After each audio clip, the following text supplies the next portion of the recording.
The Steam Deck is hands down one of the best gaming handhelds I have ever used, especially this OLED version with this amazing OLED HDR screen. And yes, I know it's over 4 years old now, and it's starting to show its age, especially in some AAA games. However, overall, it's still one of the best gaming handhelds you can buy because it has one of the best OLED HDR screens in the market. It's the most comfortable handheld out there by far. It has also really good optimization. The battery life is really good, but how good is it really? Let's find out. In the box, you get the Steam Deck OLED, the 65 watt-hour charger, and you get this really nice case that Valve provides with every Steam Deck OLED.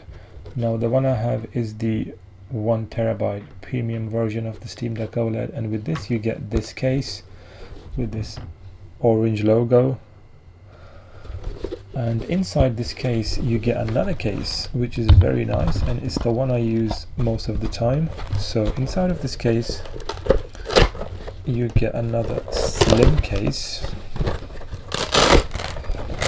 and this is the one I always use whenever I'm traveling because it's much slimmer, it doesn't take too much space and still provides you with very good protection. So very nice case from Valve. On the Steam Deck OLED you get a USB-C, a headphone jack and a micro SD card slot. So not too many ports, just one USB-C, but I guess it's good enough when you're gaming on the go so you can charge your Steam Deck. But I think at least 2 USB-Cs and maybe even a USB-A would have been nice, but I guess this is good enough. SteamOS running on the Steam Deck OLED is by far the best software you can get on any handheld. SteamOS is specifically designed to be like a console type of experience on a portable handheld, and let me tell you, it's one of the best, if not the best, handheld software you can possibly get. It's so much better than running Windows on your PC handheld, because Windows are designed to be run on desktops and laptops, not on handhelds such as the Steam Deck OLED. So the fact that we get this very optimized, user-friendly experience on the Steam Deck OLED is absolutely incredible. It just makes everything so much easier, navigating to your library and going into the Steam store is just so seamless and so responsive, so definitely very good user experience on the Steam Deck OLED. The software definitely gets a 10 out of 10. This is the best software you can get on any handheld. In the settings, if you go, you have so many options. You can update your Steam Deck. You can go from stable to beta and even preview to test out new features. You can change so many things such as the brightness. You can see your storage and how much each game is taking. You can do so many things. So by pressing the Steam button, you can go into the settings and change pretty much anything you want to change. And when you are playing a game, you can press this button here on the right, and this will bring this quick settings overlay, and in this overlay you can change the brightness, the audio, the microphone, which I think should be turned off unless you are using it. You can also go into this performance tab, and in this performance tab you can enable and disable the performance overlay. You can have in-game user profiles, so in case you want to run, let's say, Red Dead Redemption 2 at 45 FPS, you can set that game by using this per game profile and then set the FPS limit to 45 Hz. This will mean only Red Dead Redemption 2 will be at 45 Hz, so when you exit the game it will go back into 90 FPS. So everything is controllable on the quick settings. You can also change your TDP anywhere from around 3 to 15 watts, and you have so many options in this performance overlay. I highly recommend you guys to put the scaling mode to auto and take the scaling filter to sharp and put the sharpness at 5. This will mean that when you run games at 800p, they will look super sharp on this amazing OLED HDR screen. Overall, the software is among the best you can get on any gaming handheld. The design and ergonomics on the Steam Deck OLED is hands down one of the best you can get on any handheld. This thing was specifically designed to be the most comfortable handheld out there, and let me tell you, it delivers. When you hold the Steam Deck in your hands, it melts into your hands, you know, it becomes part of your hand, and where your thumbs rest, they rest directly on the joysticks, which is exactly how every controller and every handheld should be, because on most controllers the right thumbstick is usually around here. So for me to go like this and then hold the thumbstick here all the time, it's just gonna cramp my right hand. But on the Steam Deck, you just comfortably hold the handheld and your thumbs will rest naturally on the joysticks. This will mean even after hours and hours of gaming, your hands and your thumbs will not feel cramped or tired. And the other buttons, such as the D-pad and the A, B, X and Y, are just next to the thumbsticks, so you just have to go like this without having to move your hands. So basically the way the Steam Deck OLED is designed, this is the best ergonomics I have ever seen in any handheld. Even the curves on the back and these buttons here, everything feels super nice. And on top of that, you get this really nice haptic feedback trackpads, which basically act like a mouse. So in case you do want to play a game that requires you to use a mouse, you don't even have to attach a mouse, you can just use these trackpads, and you don't even get one, you get two. So in terms of the controls, the ergonomics and the design, definitely a 10 out of 10 from Valve. Valve has done an incredible job at designing the Steam Deck OLED. Not only are the ergonomics the best, it has one of the best build qualities I've ever seen. This thing will last you years and will provide you with very comfortable gaming on the go.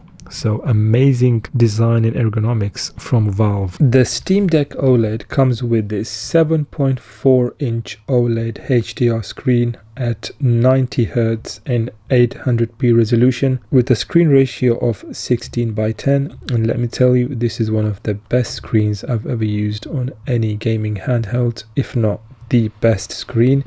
Everything looks really nice, the brightness, the viewing angles, the colors really pop. Everything looks incredibly good on this 7.4-inch OLED HDR screen. The response times are also very high. It's a very responsive screen. Overall, everything looks absolutely incredible on this 7.4-inch OLED HDR, and even though it's running at 800p, the screen is very crisp and clear and everything looks very sharp. So definitely one of the best screens I've ever used on any gaming handheld. The speakers on the Steam Deck OLED are one of the best speakers I've ever used in any gaming handheld. I'll let you be the judge of the sound, so I'm just going to play a clip. Eyes in the sky, gazing far into the night. I raise my hand to the fire, but it's no use, 'cause you can't stop it from shining through. It's true, baby, let the light shine through. If you believe it's true, baby, won't you let the light shine through for you.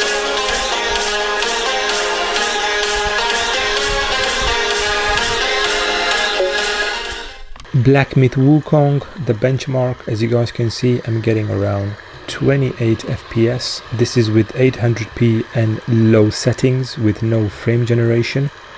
Looks like the performance isn't that bad. However, I personally wouldn't like to play this game under 30 FPS, so maybe if I was to play the game I would turn frame generation on. But this is the performance we are getting at 800p low settings. The battery life is also not so bad.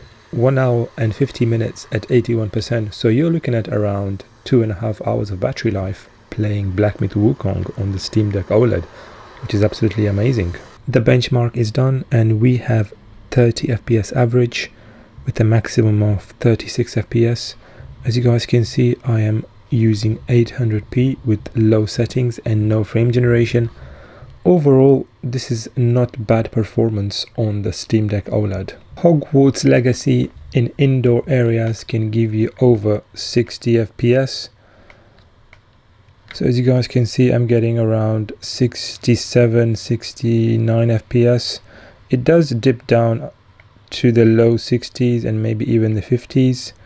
But overall, the performance of Hogwarts Legacy on Steam Deck OLED is very nice. If I go into a more intense area with lots of things happening and lots of characters, the FPS does dip into the 50s and maybe even the 40s, so maybe it is better to cap this game to around 45 FPS, and at 45 FPS it will still use 90 Hz, so you get very good smooth gameplay. And with 45 FPS cap running at 90 Hz, this game is very playable on the Steam Deck OLED. Batman Arkham Asylum on the Steam Deck OLED.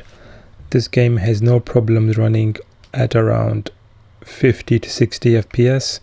The performance is very good. This is very well optimized on the Steam Deck OLED. As you guys can see, even in this area with lots of rain and a lot of things happening, there is not that many dips under 60 FPS. It seems almost like a locked 60 FPS. So the performance is very good on the Steam Deck OLED. Batman Arkham Asylum is not a very easy to run game, so the fact that the Steam Deck can provide this kind of performance is absolutely amazing. Witcher 3 on the Steam Deck OLED plays beautifully. The performance is really good. In this indoor area I'm getting around 59 FPS, so around 60 FPS in this indoor area. By the way, I am using DirectX 11 because the Steam Deck OLED is kind of older hardware now, and DirectX 11 is recommended on older hardware. You can use DirectX 12 on your other PC handhelds, but on the Steam Deck the performance is really nice. And even in this open world, if I look out into the open world, the performance isn't dipping that much. I'm still around 55 FPS, so this game is definitely playing very nicely on the Steam Deck OLED. And the fact that we get this OLED HDR screen, and with HDR on, let me tell you, it looks absolutely incredible on the Steam Deck OLED. So very nice performance of Witcher 3 on the Steam Deck OLED. Red Dead Redemption 2 on the Steam Deck OLED runs fantastically well. As you guys can see, I'm getting over 50 FPS. This is at 800p lowest settings with FSR 2 on performance. There's no frame generation, but it feels very smooth. I'm getting around 45 to 51 FPS, and overall it feels very smooth on the Steam Deck OLED. Even though the settings are at the lowest, it still looks very nice and plays very smoothly. So definitely very playable on the Steam Deck OLED. Pragmata is a very well optimized game from Capcom. This game is giving me around 72 FPS and it's very smooth on the Steam Deck OLED. Pragmata does dip into the 50s, as you guys can see in some areas of the game, but overall the performance is absolutely amazing. This game is definitely playable on the Steam Deck OLED, and the performance I'm getting is around 54, 55 FPS, and in some open world areas later on in the game you may get the FPS down into the 40s, but even then this game is more than playable on the Steam Deck OLED. Resident Evil 4 the remake, one of my favorite Resident Evil games ever. So as you guys can see, I'm getting around 53 FPS on the Steam Deck OLED and going into the 60s and the 70s, but on average it looks like I'm getting around 50 FPS with dips into the 40s. When there isn't much happening, it will go up to around the high 60s and even maybe the 70s, but on average you are getting around 40 to 50 FPS, so definitely playable on the Steam Deck OLED. I'm running the game at FSR 2 on performance, 800p low settings, no frame generation, and this game is giving us around 50 to dipping into the 40s, so the performance isn't that bad. Definitely you can play the game on the Steam Deck OLED. Half-Life is a very old game, but I always use this game just to see if the VRR is working and also how optimized the chips are at low TDPs, and also to check the battery life at low TDPs. So running this game at 800p high settings, I'm getting 90 FPS with battery life at 46%, giving me around 3 hours and 48 minutes. So with this game, if you times it by 2, you are getting around, well, less than 8 hours of battery life running on the Steam Deck OLED. and let me tell you, it feels very smooth. It does not have so very good performance of all the games on the Steam Deck OLED, giving you very good performance. So very good performance of all the games on the Steam Deck OLED, giving you very nice battery life and very smooth performance. Now this game on my other PC handhelds running on Windows did give me a lot of dips, even though this is old game, and on other PC handhelds that are even more powerful than the Steam Deck OLED, this game should not have any problems with regards to the performance. Unfortunately, running this game on some of my Windows PC handhelds, the game was dipping into the 60s and 70s for no reason at all. There was a lot of stuttering, but on the Steam Deck, one thing you get is very optimized games, you know, especially older games are going to look absolutely incredible on this OLED HDR screen. Final Fantasy XVI is actually one of the hardest to run games I have ever played, and unfortunately on the Steam Deck OLED, the performance is not very good. This is with frame generation on, 720p low settings.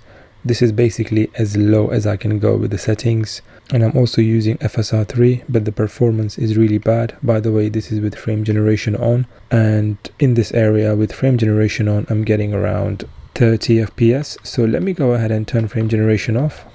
As you guys can see, I have turned frame generation off, so let's see how the performance is. The game dips into the 20s, and to be honest with you, this is not very good, because on my other PC handhelds with frame generation on, the game is dipping into the 20s in one of the hardest areas in the game. It does go to around 40 FPS when there is not much happening, but the performance of this particular game on the Steam Deck OLED is not very good. The thermals on the Steam Deck OLED are amazing, because Valve has really improved the Steam Deck OLED from the original Steam Deck, because on the original Steam Deck the temperatures went quite high, but on the Steam Deck OLED they're much cooler. And running Hogwarts Legacy at the maximum 15 watts TDP, the temperature is staying under 70 degrees, and sometimes it may go up to 70 degrees, but as you guys can see, it's running mostly under 70 degrees, and this is with the frame rate uncapped and running at 90 FPS, 90 Hertz. So as you guys can see, I'm running the game at 90 FPS, 90 Hertz. There's no frame rate cap. The TDP, there's no limit, so it's 15 watts. So even at the maximum FPS and maximum TDP, it only goes to about 69 and 70 degrees. So in terms of the thermals, it's absolutely amazing. You don't have to worry at all about, you know, the temperatures going too high. With regards to the fan noise, I mean, this is the maximum fan noise you're going to get, because I'm running the game at the maximum TDP and the maximum Hertz and FPS. And to be honest with you, it's not that loud. Yes, I can hear it from the distance that I'm sitting at, but it's not that loud. It's not to the point that it gets annoying. I will put the microphone next to the speakers now so you guys can hear it.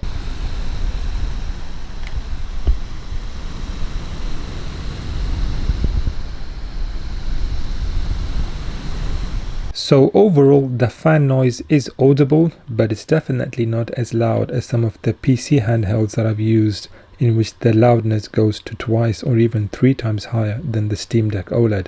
So overall, amazing thermals and fan noise on the Steam Deck OLED. The battery life on the Steam Deck OLED is among the best you can get on any gaming handheld. So I'm currently running Witcher 3 at the maximum TDP and maximum FPS, and at 34% I'm getting around 46 minutes. So times it by 3 and you will get around 2.5 hours. So at the maximum TDP and a maximum FPS, you get around 2.5 hours of gameplay on the Steam Deck OLED. If you frame limit, so let's say from 90 to 45 FPS, which is something you will be doing quite a lot on heavy AAA games, so limiting the cap to 45 FPS, and you can also limit the TDP, but let's see what happens if I limit the cap to 45. So I was getting around 46 minutes and now is going to over 45, going into about 51, 52. So let's see how high the battery life goes up to. So it looks like it went up from about 45 minutes to 55, 56 minutes, and it's still going up. 57. So basically, if you cap the frame rate to 45 FPS, you still get very smooth performance in gameplay, but you get more battery life. So it has gone up to around 58 minutes. So let's just say 1 hour. So at 32%, you are now getting around 3 hours of battery life. So at the maximum TDP, maximum FPS, you get around 2.5. If you frame limit to around 45 FPS, you get around 3 hours of gameplay on the Steam Deck OLED. On older games such as Half-Life, the Steam Deck does a very good job at automatically limiting the TDP to the lowest. So running Half-Life at 31%, as you guys can see, I'm getting around 2.5 hours of battery life. So at 100% on older games, you can get up to 8 hours of battery life on the Steam Deck OLED, which is absolutely incredible. So the battery life on the Steam Deck OLED is very nice. It's one of the best you can get on any gaming handheld. So overall on the Steam Deck OLED, you can get anywhere from around 8 hours to 2.5 hours of gameplay, which is absolutely incredible, and it's definitely one of the best battery lives you can get on any gaming handheld. Overall, I will give the Steam Deck OLED 9.3 out of 10. Now, what I like about the Steam Deck OLED is the OLED HDR 7.4 inch screen. Let me tell you, it may not be 8 inches, but it's one of the best screens I have ever seen in any handheld. Another thing I like about the Steam Deck OLED is the comfort. It is the most comfortable handheld I have ever used. I also like the speakers, they're one of the best. The battery life is also great. The thermals and fan noise, now it does get a bit loud, however overall it's very nice. What I hate about the Steam Deck is the price increase that Valve has done recently. Instead of decreasing the price, it is now more expensive, and unfortunately more people are now going to buy other handhelds instead of the Steam Deck. Now with other handhelds currently in the market right now, such as the MSI Claw 8, find a used one for cheaper than the Steam Deck OLED, and that gives you double the performance and even sometimes double the battery life. Another thing I hate about the Steam Deck OLED is the performance. Unfortunately, it's the same chip as the original Steam Deck, which is about 4 years old now, and with so many newer chips coming out, especially the Intel G3 Extreme and with the AMD Ryzen AI Max Plus 395 out already, the Steam Deck OLED's performance is getting kind of old now, and I hope Valve makes the Steam Deck 2 very soon. So make sure you guys like and subscribe, and let me know in the comments below what you think of the Steam Deck OLED. Do you think that the price increase is justified, or is it just a greedy move from Valve? Is it still worth buying, or do you think it's better to get another PC gaming handheld? Thanks for watching, and I'll catch you in the next one.